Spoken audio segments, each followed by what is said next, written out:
I just wanted to share with you today some amazing insights and discussions that we had in our recent global workshop around how team cultures have been impacted by COVID-19 and the pandemic.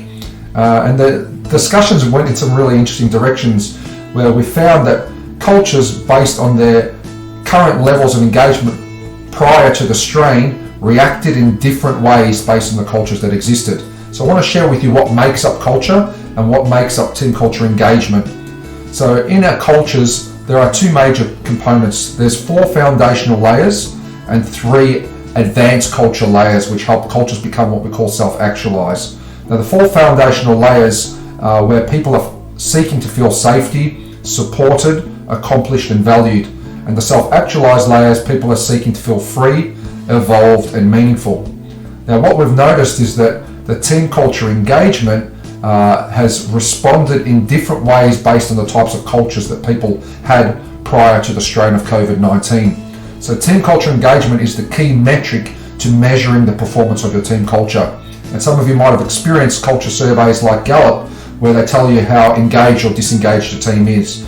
Now, engagement and disengagement is only half of the picture. There's actually 4 aspects to culture engagement.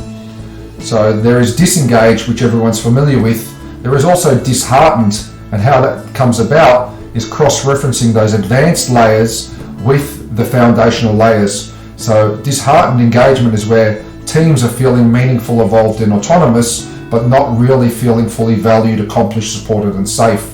Now on the other side, the flip side is where most of our actual workforces reside, which is directive engagement. So these are people that feel safe, supported, accomplished and valued, but they don't feel a sense of meaning, evolution and autonomy. And these are the types of workforces where people are just coming in for the paycheck. Ideally, where we want everyone is in this top quadrant, which is self-actualized engagement, where they are feeling meaningful, evolved and autonomous while feeling valued, accomplished, supported and safe.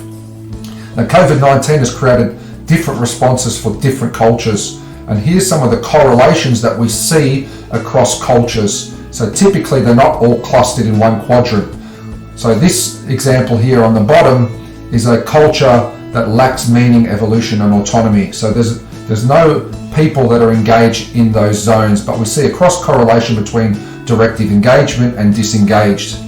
The next one up here is where we have a thriving culture. So it's a self-actualized culture where people are moving from directive engagement, where they first come into the organization, connecting to the meaning, purpose and autonomy of the organization and progressing their way up into this upper quadrant.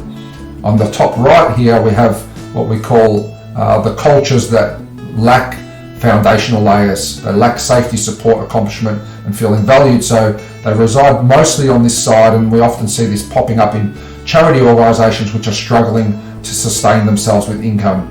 So they can feel a high sense of meaning, evolution and autonomy, but they can easily fall into disengagement because they don't achieve their results. The last one down on the bottom right here is where we have an angular correlation. So people are moving from the disengaged quadrant into the self-actualized quadrant. And this tends to come about because the cultures do have all aspects there, but they're not communicated or organized in a way for people to connect to them effectively so they get the most out of them. Or it could also mean that some people are being recruited into the culture that don't have a culture fit, which is why we have the tool Parametrics. So that's a quick insight into the ShareTree Team Culture Engagement Survey, and just a real short snippet about some of the power it has to unlock and provide you clarity. So I hope that was useful, and we look forward to speaking to you again soon.